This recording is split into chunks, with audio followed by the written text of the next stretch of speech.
Assalamualaikum warahmatullahi wabarakatuh. Alhamdulillah pada hari ini anak-anak kita bisa bertatap maya kembali dalam kegiatan pembelajaran mata pelajaran IPS. Sebelum kita lakukan pembelajaran, alangkah lebih baiknya kita berdoa secara bersama-sama. Bismillahirrahmanirrahim. Raditu billahi robba wa bil islami dina wa bi muhammadin nabiyya wa rasulah. Rabbi zirni ilma warzuqni fa'ma warja'alni min ibadikas sholihin. Oke anak-anak, pada kesempatan hari ini pada pembelajaran IPS kita akan membahas tentang ekonomi kreatif. Apa itu ekonomi kreatif? Maka sebelum kita membahas ini, maka Ibu akan menyampaikan tentang tujuan pembelajaran. Nah, tujuan pembelajarannya yaitu yang pertama, mampu anak-anak bisa mendeskripsikan pengertian ekonomi kreatif dengan benar. Yang kedua, anak-anak mampu mengidentifikasi jenis-jenis ekonomi kreatif dengan teliti.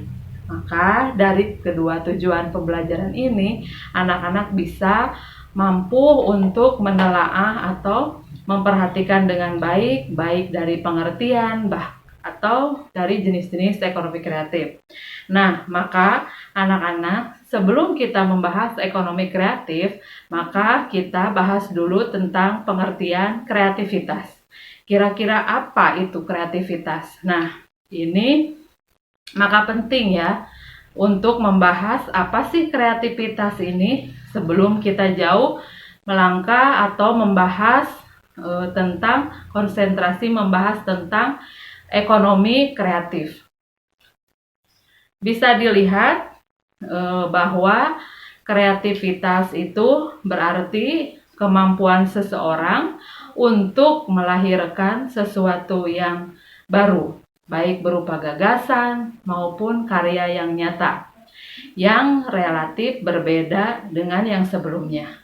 Maka intinya bahwa kreativitas itu adalah melahirkan ide-ide yang baru. Seperti halnya yang ada di gambar di bawah ini. Nah, kita lihat bahwa ini sangat kreatif sekali. Dia menggambar tapi rambutnya dari sisir rambut. Nah, ini sangat kreatif. Ini merupakan salah satu kreativitas. Maka, jadi ekonomi kreatif itu adalah pengembangan konsep yang dilandaskan dari sumber aset, pengembangan konsep yang berlandaskan sumber aset kreatif yang diharapkan mampu meningkatkan pertumbuhan ekonomi. Maka inti dari ekonomi kreatif adalah adanya aset kreativitas atau aset kreatif yang dilakukan oleh masyarakat untuk meningkatkan pertumbuhan ekonomi yang ada di daerah masing-masing. Nah, contoh yang bisa kita ambil di sini ada dua gambar. Yang pertama adalah kerajinan tangan, yakni berupa batik. Yang kedua yaitu kerajinan tangan berupa tas. Nah, ini merupakan salah satu aset kreativitas yang dilakukan oleh masyarakat untuk bisa menciptakan perekonomian yang mampu mensejahterakan masyarakat itu sendiri. Maka dalam kreativitas ekonomi ini sangat penting atau ekonomi kreatif sangat dibutuhkan. Jika tidak adanya ekonomi kreatif, maka kita akan kalah dengan negara-negara lain karena sekarang udah ada media atau perkembangan media teknologi yang sangat tinggi. Contohnya seperti munculnya aplikasi Gojek, Gosen, Grab. Nah, itu menunjukkan bahwa mereka mempunyai kreativitas yang tinggi. Mereka bisa mempunyai kreativitas atau ide-ide yang krusial. Maka Gojek atau Grab ini salah satu ekonomi kreatif yang berbasis digital. Jadi kita mau pesan makan, tidak perlu kita untuk ke tempat makan, tetapi kita tinggal memesan ke aplikasi. Jadi makanannya otomatis diantar ke tempat kita atau ke rumah kita. Nah, Grab atau GoSend itu menunjukkan adanya yang luar biasa harus kita manfaatkan di situasi perkembangan teknologi. Maka ada 14 sektor ekonomi, subsektor ekonomi kreatif. Apa sajakah itu? Nah, yang pertama, periklanan. Kita bisa melihat di jalan raya, di tol, itu banyak periklanan-periklanan. Itu salah satu merupakan periklanan yang termasuk ke dalam ekonomi kreatif. Nah, ada juga penjualan melalui penjualan online. Nah, itu menunjukkan bahwa periklanan ini periklanan ini merupakan 14 ekonomi kreatif. Yang kedua yaitu arsitektur, pasar barang seni, kerajinan, desain, fashion, video, film dan fotografi, permainan interaktif,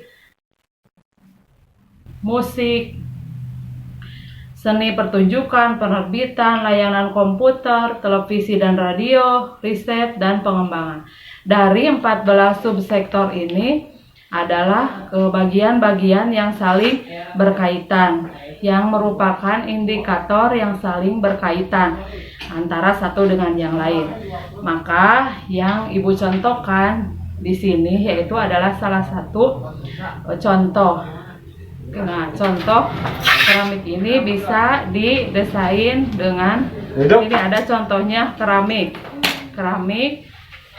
Nah, ada di sini contohnya guci yang terkenal sangat luar biasa.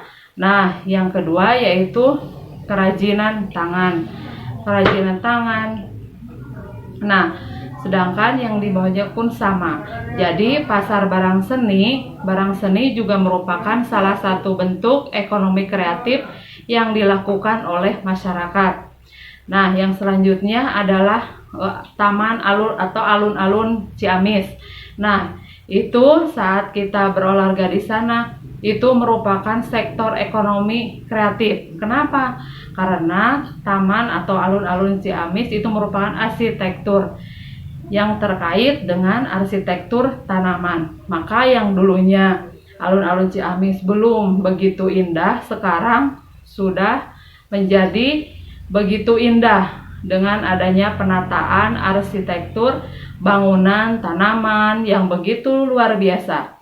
Sehingga alun-alun Ciamis menjadi salah satu daya tarik ekonomi kreatif. Apa ekonomi kreatifnya? Ketika tamannya luar biasa, direnovasi dengan segitu indah, maka akan menimbulkan masyarakat ingin pergi ke sana atau ke alun-alun Ciamis. Nah, itu dampak ekonominya banyak. Ketika adanya alun-alun Ciamis, maka banyak orang yang berjualan. Nah, banyak berjualan, banyak adanya orang parkir. Nah, itu salah satunya contoh dari terkait dengan 14 subsektor ekonomi kreatif. Nah, yang selanjutnya yaitu upaya meningkatkan ekonomi kreatif. Nah, bagaimana caranya anak-anak? Nah, yang pertama menyiapkan insentif untuk memacu industri kreatif berbasis budaya. Contohnya bagaimana? Ya, seperti halnya membuat batik. Batik itu merupakan budaya kita, sehingga memunculkan budaya-budaya melalui penjualan batik-batik dari hasil karya tangan masyarakat kita sendiri. Nah, agar bisa meningkatkan ekonomi kreatif. Yang kedua yaitu membuat rencana rinci industri kreatif yang melibatkan berbagai lembaga pemerintah dan kalangan swasta. Nah, jadi pemerintah dan kalangan swasta itu saling berhubungan. Nah, contohnya banyak orang-orang yang menjual kerajinan seperti yang tadi Ibu sampaikan. Nah, yang ketiga, membuat program secara menyeluruh untuk menggerakkan industri kreatif melalui pendidikan, pengembangan SDM, desain, mutu, dan pengembangan pasar.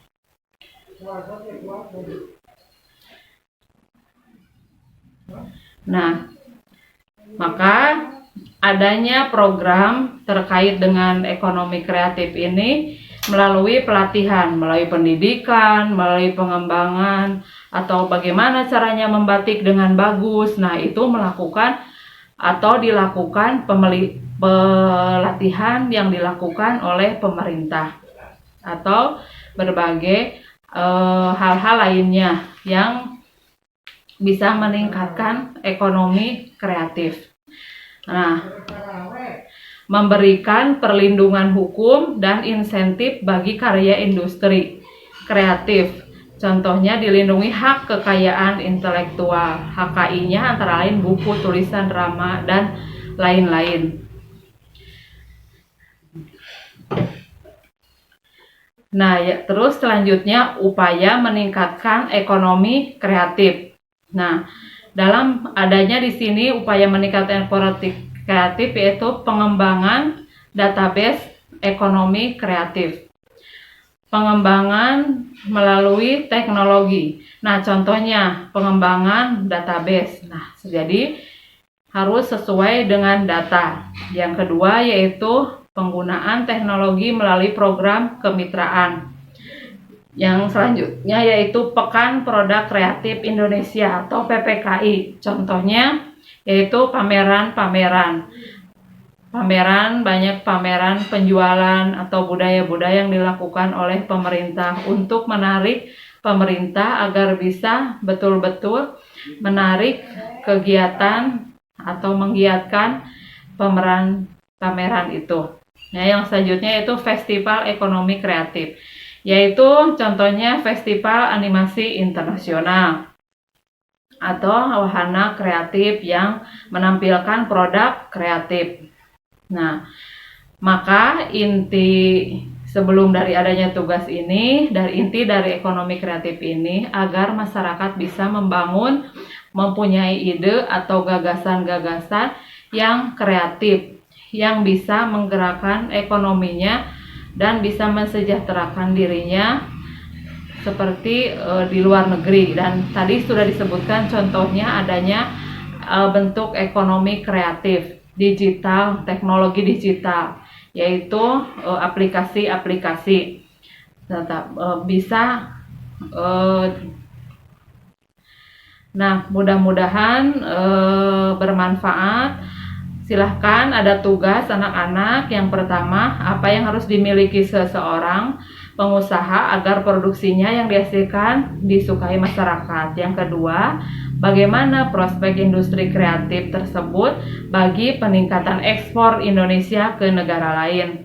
Nah, jangan lupa sebelum mengerjakan, ucapkan dulu basmalah. Sekian dari Ibu, terima kasih. Wassalamualaikum warahmatullahi wabarakatuh.